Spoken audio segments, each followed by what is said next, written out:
Good morning, good evening, good afternoon. We want to thank the Lord and praise Him for His word, for His discernment,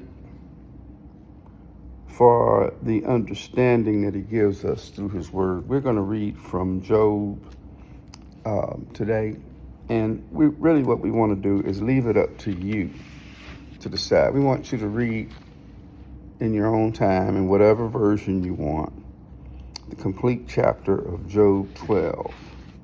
And then I want you to go specifically to verse 24. It says something like this: He deprives the leaders of the earth of their reason. I'm just going to give you one word, well, maybe two. Sanhedrin council, who were deprived of their reason, with the exception of Nicodemus and maybe one other person. I don't know if Gamaliel was on the Sanhedrin council at that time, but he said if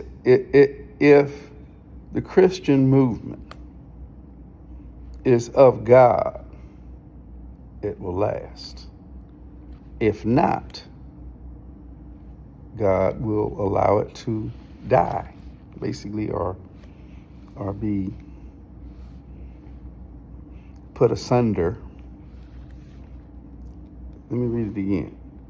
He deprives the leaders of the earth of their reason. Everybody but Gamaliel, whenever he was around, who taught Paul, and Nicodemus, who was the Nick at night in John chapter 3, were deprived of their reason. Now, one of the students, Paul, goes on to, and that means that even though Paul talked about Cretans, he also talked about those who were deprived of reason, who were in leadership. Let me go ahead and read to you, if I can. I'm having a little difficulty with my vision, from chapter 3 of Romans.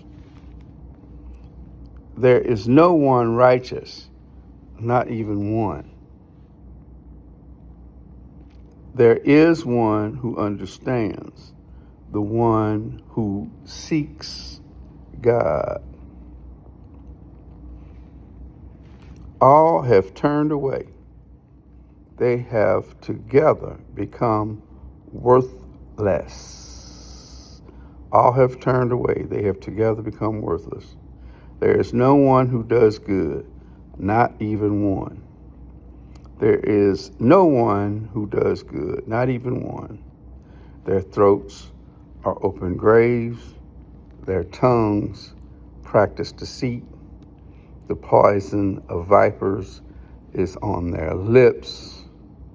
Their mouths are full of cursing and bitterness. Their feet are swift to shed blood. Ruin and misery mark their ways, and the way of peace they do not know. Down to verse 20. Ruin and misery mark their ways, and the way of peace they do not know. That was 17. Verse 18. There is no fear of God before their eyes. Now, he goes on to say, Paul, in writing Romans chapter 3, now we know that whatever the law says, it says to those who are under the law, so that every mouth may be silenced and the whole world held accountable to the Father. I'm going to translate this now so you'll understand. Therefore, no one will be declared righteous in his sight by observing the law. Rather, through the law, we become conscious of sin. And so he goes on to talk about that, and I don't need to get too deep, but we can sear our conscience. If we keep doing wrong, guess what? We can burn our conscience to where our conscience is basically no good. I don't want to mention any leaders at this time who were spoken of in the first read of Job. It says when he deprives the leaders of their reason. Paul goes on to talk about how they do it to themselves. Now, we're in, and I say we within the United States are in a bunch of trouble right now. Yet, some of the things that we do with our mouths is like that of a viper, meaning that we don't have faith in praying for our leaders. You can just about be assured that every MAGA person may be praying for his leader, but are they praying to God? Are they praying to the Father that is in heaven? Are you praying to the Father in heaven for the leadership of the United States at this time, both in the House of Representatives, in the Justice Department, in the departments within the executive branch? Are you praying for the legislative branch? Yeah, I know you know about all the Epstein files and all that. But we are of little faith if we don't invest in prayer for the leadership.